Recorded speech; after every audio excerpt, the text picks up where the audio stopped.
let's go to some preseason highlights that we were able to see through week one. Let's go to Bucks Jets. Off the edge here, Jack Pyburn picks up, boom, one of his 2 sacks. Obviously going crazy. Look at the face paint too. Yeah. Sunday dude.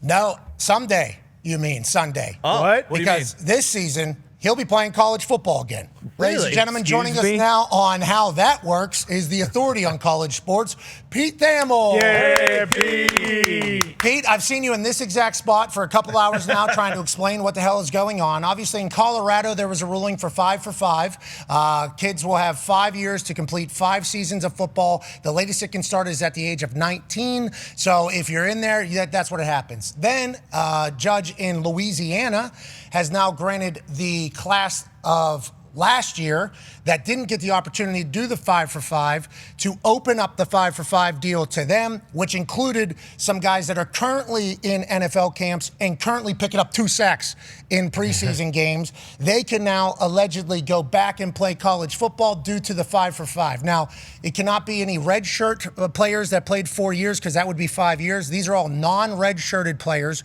who played 4 years or 5 years or less of ball, taking their 5th year that was ruled upon in Colorado. Now the Louisiana judge did that. Pete, did I miss anything? I've been listening to you all morning. That is basically what I heard, but you could probably explain it much better than what I just did. What did I miss, and how did we get here? Yeah. I think the cleanest way to explain this, and it is muddled, Pat, is to say the class of 2022, right now, the players who have played 4 years and didn't take a red shirt, who have gone on, may now be eligible. And local state courts like this one in Louisiana have ruled some of them eligible. We're waiting for the appellate court ruling on the appeal of the Colorado case, the Wisney case. Could happen today, maybe tomorrow. It was supposed to happen yesterday. That could potentially take this very narrow field of specific state court rulings and widen it a little bit to maybe dozens more players. Again, we don't want to overstate that there's just going to be this flood of guys from camps, but there could be a significant amount, probably dozens, Pat, of fringe NFL players who only played 4 seasons, were 4 and done, who went pro because their eligibility was up, who may potentially be granted this extra year. And certainly the optics that come with this are wild, Pat. They're mind-bending. We see a guy get a sack for the Tampa Bay Buccaneers, and he could be potentially suited up for LSU, or who knows, fill in your pretty logo on the side. I do think the thing to caution folks on here, though, is everything is again going to be appealed, Pat. It's not going to be over till it's over. There are other rules that could come into play. For example, the SEC has an conference transfer policy, which was really made for the second portal window, which doesn't exist anymore. So these Ole Miss players, for example, there were 3 starters from Ole Miss who were in this Louisiana ruling. Will they be able to transfer within the SEC? SEC rules say right now, no. But will those be amended, adopted for the times like that, or will that become challenged legally? Again, these are all things that are going to happen. This is not going to be linear. This is not going to be clean, and it is going to stay muddled. But the Wisney ruling will be the next big harbinger for how significant this impacts the 2026 season. We love a good harbinger for sure, because that's obviously... I know you do, Pat. Yeah, that is obviously of titanic proportions whenever that ruling is made. Okay, so I like the interconference SEC ruling that was made for the second transfer window, which this could potentially be considered, because I believe the judge said that there's 7 days now in which the transfers are allowed to happen. It's a 7-day window where normally I guess there's a little bit of delay that schools are allowed to do. Now there's no delay allowed. 7 days is what the portal window is open. I think it's happened already. I think we are currently in the 7-day thing, so we'll find our answers quickly. But then you're saying the harbinger ruling that is potentially going to take a while. So will the players potentially either go back to the schools, like these Ole Miss guys don't have to transfer, so maybe they go back to Ole Miss, and then there's going to be a ruling that's going to say, no, you can't do that? Or how's this kind of... So the Wisney ruling, Pat, would potentially widen the amount of players Okay, who so could then so return these, so to these college folks that football. say we're going back to do it, they're in for this season. We should know that Jack Pyburn right there, LSU guy, but was at LSU, now with the Tampa Bay Buccaneers, undrafted free agent who thought that his eligibility for college was up. Undrafted free agent, forced to go to the NFL. Nobody picks him, ends up on the Bucs, picks up 2 sacks in a preseason game, finds out, hey, you're allowed to play one more year, actually. We just got a ruling you're allowed to do that. Sweet, I'm out of here. I'm going to go do that. There's nothing that's going to take him back out of that, and he's going to have to try to re-enter the NFL. Like, do we think the guys that decide to do this because of this ruling in Louisiana are good for the season, or is there more shit that's about to happen? As of now, they appear to be good. But the NCAA has come back and pushed back on all of these suits. So again, it comes back to local state courts. It didn't take long for the old judge in Louisiana to make his decision, Pat. What are you they saying? rolled in with the paperwork and it got rubber stamped. Yeah, there is a fascinating undercurrent to this 2026 season of how much local judges will impact the play on the field, right? That conversation starts in Oxford, Mississippi, where one of the transcendent players in the whole sport has a 6th year after the NCAA ruled he couldn't. And now you have this judge in Louisiana, among many others, by the way. There's state court rulings popping all around. This one got the most attention, Pat, honestly, I think because of the Jack Pyburn optics that you mentioned. Like it strains credulity, to use another one of your favorite sayings, that someone wearing an NFL uniform could show up in a college camp. Like, that just doesn't make sense. It bends our minds. So now, I'm not passing judgment on it, but it is an optic we've never seen in the history of the sport before. Agreed. And this is just like, and Ty's about to ask you about it because it happened over there in West Texas, a lot of heat, where something that we never thought would be possible is happening. I think another big point of this is the only class that this will potentially even be possible for, right? This is literally the only time that this could ever happen, and it's strictly because the 5-for-5 rule that this class didn't get a chance to know about and were forced into the NFL draft or to try to get into the NFL.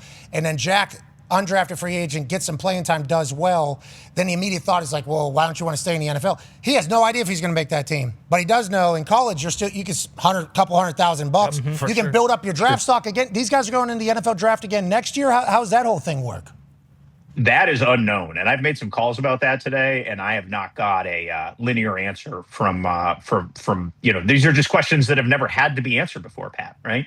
So there is an air of ambiguity, to use one of your favorite terms, on how the potential redraft process would work for the Jack Pyburns of the world. I do think one point on 5-for-5, Pat, which was an piece of NCAA legislation, I believe passed mid-June. That's what my memory tells me. It sort of percolated up around the Final Four, got pushed through fairly quickly by NCAA standards, and this would basically give everybody 5 years of eligibility, right? So these athletes are glomming onto that, saying, wait a minute, why did we only get 4? It's a very fair legal argument that's clearly being heard in local courts all around the country. There's a lot of second guessing right now of the NCAA and the timing and the handling of this. If they had simply done this November 1st, this all wouldn't have been possible. So again, there would have been reverberations and difficulties that would have come with, and I'm picking November 1st as an arbitrary. Yeah, before having to declare for the draft. Yeah, got it. Correct. Yeah. Well, no, these guys had already declared for the draft. No, I'm just saying if they did it this year now, they would have avoided all of these 50-year folks. Oh, you're saying upcoming November, not last November. Correct. Correct. Yes. Got it. Yes. It wasn't even an idea last November that had been that, but they worked unusually fast, especially by NCAA standards, where nothing happens fast, right? And then all of a sudden, they've now kind of stepped in it because they work too fast. Because there's this period of time now where people are lining up, and the NCAA, as it is known to do reputationally, is losing in court. They have an objectively terrible record in court. Yeah, Charlie Baker, the head of the NCAA, basically told us, if we do anything, we're going to get sued and we're going to lose. That's true. That's what Charlie. They'd have got sued in November too. Don't get me wrong. And somebody would have tried something else. I'm not saying that would have been perfect, but there is a notion that this might have been less messy if they had timed it up. But look, if they did it that way, Pat, they would have timed it up to screw over the athletes who would have had these claims. So that would not have been great. Exactly, Pete. I'm happy that your brain has gotten through the quagmire to find yourself looking out for the fucking athletes. Yep. Okay, thank you for doing that. Now, I, as former athlete, very pro athlete and also former pro athlete, but very pro athlete. I think optically this one looks weird, very, very, very weird. But knowing that this isn't going to be an every year thing where guys are going to the NFL and coming back has kind of simmered me down a little bit and just basically like, this is the last group of guys, non-red shirt, 4-year players who didn't get an opportunity to experience the 5th-year option. So it's not like this is going to be something that's going to carry on in the future, but it is wild. There's been a lot of wild things that have been happening. Go ahead, Ty. Yeah, Pete, obviously this is all happening very quickly, and I don't know how many people you've had the chance to talk to, but how do you think that coaches and universities who aren't going to benefit from this, like how are they going to react? We obviously saw everything with Texas Tech where, you know, like it's very hard for them to even schedule games with certain, you know, schools now because they don't like what happened with the Brendan Sorsby situation. So how do you think that's going to play out for maybe, you know, let's just say a couple of these SEC teams who are going to end up having NFL guys playing against them this year? West Virginia might have some guys too. Maybe. Okay, let's not get crazy. We're going to find out what's all possible here. We don't know what's possible. Go ahead, though, Pete. Well, one of the things, Ty, is that a lot of these places are full, right? Like they just don't. There are roster caps that have just been invoked recently in college football. So some of these places simply might not be in position to add. Now, there's always creative ways to injuries and all those types of things. I don't sense that there's a frenzy to go after these guys, right? But I do sense that people know what their needs are right now 3 weeks into camp, right? And they know where they've had injuries. And so I see this more as, people acting like snipers, perhaps, than like buckshot here. Like people aren't just like, well, we're going to go add a bunch of people. But, man, we could really use a defensive tackle because, you know, this gentleman got hurt and this guy hasn't flashed like we thought. And, you know, there's a pathway now to potentially go get a defensive tackle, and they may go do it. But, it's interesting. This quagmire, Pat, emerged in basketball in recent weeks. And Dan Hurley, the Connecticut basketball coach, won 2 national titles recently, is one of the voices of the sport, had some pointed comments, and I'm paraphrasing here, but he basically said, like, we don't have to do this, right? We don't have to have these guys back. And I thought they were very noble comments, and they were sort of greeted well across the industry. But there's also a vicious bottom line to college athletics right now. They are professional sports. And if you need a nickel and you're light at nickel and there's a nickel sitting out there who's, you know, started 45 games in the SEC at safety like DQ Smith has for South Carolina, and you can make your team better, like nobody's gonna remember an ethical stand if you give up 46, at home to someone. Agreed. And that's just where we are. Pete, so we don't like that. Okay, we don't like that is the case. We don't like that is the case, but it is a reality of the business. You know, that's with like a lot of things. Like we all hope to get to this land of euphoria where everything is how we wish it would be, but in like reality, there's things that have to happen to get to that. Still, and we're all hoping for this perfect world. We are. But man, it'd be nice if there was some sort of something so everybody would understand. Feels like this might be the last ridiculous thing. Yeah, maybe. Right? Perhaps. Maybe. Pat, if there's one realization I've had this summer as we've sort of gone through all these changes in college sports since 2021, if you want to use NIL as a mile marker, we're never going to have stability. All right. And we just all need to embrace that. It's just never going to operate smoothly. Whether it's Congress and Congress comes in and there's problems with Congress, whether there's new rules, there's payment, there's NIL, and this is the cap. Nope, now this is the cap. Like the system is not equitable, and it was not built to be equitable. The NFL built to be very equitable, right? 32 teams, draft, schedule. You can college athletics doesn't want to be equitable. Right? It was stadium size back when you played. Hey, who had the biggest stadium?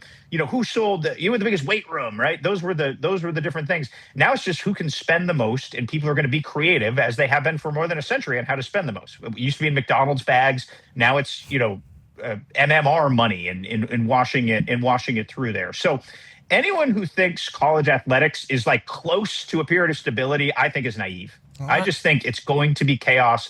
It is a multi-billion-dollar industry that's generally unregulated. Nobody's really in charge of the whole thing. and it's going to be chaos for a long time. And until we have like a year or two of alleged quiet, I'm just going to stick to that belief. All right, Pete, I appreciate the hell out of you being that gift with the fire around you. Just, walking in and doing it. You're the man, ladies and gentlemen. That's the authority, Pete Thamel. Yeah, Pete. I got to thinking about this whole ruling coming out. Can you imagine if you got to do like an internship with an NFL team in training camp and then come back to your college? Like the confidence that you would probably gain from that? I was thinking about that with Jack Pyburn. He's been training down there with Ruben Bain and NFL coaching and going against NFL players. And then all of a sudden, 2 weeks later, he shifts gears back down. Now you're taking on a college kid at left tackle. Could be pretty good confidence builder, I think, as you head into your final year of college football. And I agree that this looks insane and absurd. And I hear Coach Danny Hurley over there in college basketball saying they got G League guys coming and playing in college hoops now. All of a sudden, everything's broken. And he said this morning, oh, great, it's going into football as well with this entire thing. I think I understand that. It looks terrible. I think it's not a good message, people trying to get back into college to play against amateurs or younger or whatever. This is the only class that it can happen for. And this ruling happening when it happened, with them not being able to, kind of take advantage of it, be the first class to do it, I could see how they're going to make this hell for anybody to rule against. So we just need to assume that these guys are going to be playing in college, and there's nothing anybody can do about it, and that's never going to happen again. That's kind of seemingly the way I'm kind of seeing it with the 5-for-5 in this particular class. Yeah, it's never going to happen again. And also the other thing is if this guy didn't have 2 sacks in the first preseason game, no one would probably care. And he happened to have 2 sacks, played really well. The other side of the coin is like, hey, if Pyburn doesn't go out there and have 15 sacks this season, I'm going to think he sucks at football. So he's going to have to just go out there for LSU, whoever he has, and win SEC Defensive Player of the Year. So there's also pressure on the other side of this too. Like, hey, yeah, you got to go against these guys. Now you better go out and dominate an 18, 19-year-old every single Saturday for 15 weeks, or else I'm going to think you stink. 18 and 19 to 24 now. At least there is an age cap with the 5-for-5, AJ, which I think that is good in the long run. Obviously, we had like 26-year-olds, 27-year-olds playing, and the punter position has been experiencing this for a long time. But now it feels like the 5-for-5 ruling, you get 5 years to play 5 seasons, and the latest it can start, the clock is at 19. So 24 is seemingly the oldest that you could be in collegiate sport. Now, I assume they'll have to make some changes if somebody goes and serves in the military or there's some medical thing that takes place. There will be exceptions to the rule, but just at least there being some guardrails of 5 seasons and 5 years. I think that's good. Even though this is all going to make it look terrible, I think this is a good thing going forward, AJ.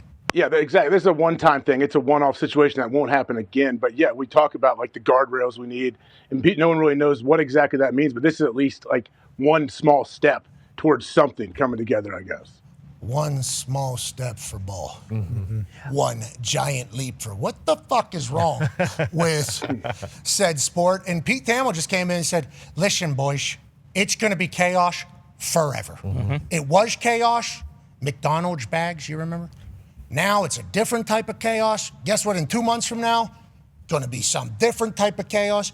You guys just need to know there's no stability in college football, is what Pete Thamel just told us, Ty. Yeah, and essentially that, like, anytime something happens, people can basically just sue the NCAA, and the NCAA has no grounds to stand on, no foot to stand on. So I think that is, and, again, I won't say it's necessarily, troubling. Even if you love college, like I'm not a college athlete, if you feel like you've been wronged by the NCAA and you want to sue their asses to high heaven to get another year of playing or whatever, like it kind of seems like people are going to be able to do that. And ultimately, all you have to do is find one of these judges who's maybe an alumni of the school you went to or a prospective school you're going to, and they're ultimately going to be like, you know what, you're right. Fuck the NCAA. You can play, son. And then they can. So, like, who knows where this is going to go, but it does kind of just seem like, we say it's the Wild Wild West. Like, it truly is the Wild Wild West. Anything can happen. But when the games start, it's the best. It's the best. Oh, my God.